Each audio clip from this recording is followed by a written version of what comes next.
Guys, ito na naman, meron naman tutulaon. Isda. Sariwa pa. Tignan nyo guys. Sariwa.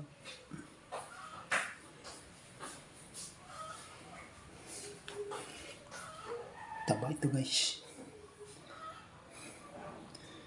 Sarap na tinula. Kahit tanglad yung ilagay. Ayos na. Tinula, inihaw, prito. Sarap dito. Yung malaki, pwede rin gawin escabeche.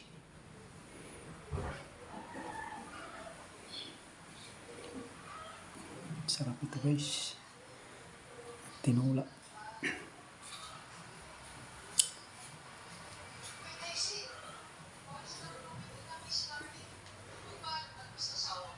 Ito yung malaki.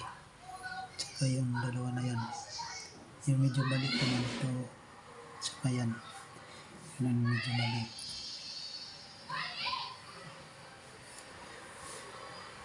Mahigit daw 1,000. Mahigit 1,000 ang pinayaran.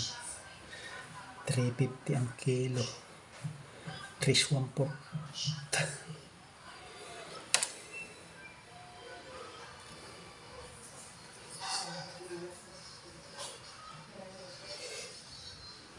Taba ng mga isda.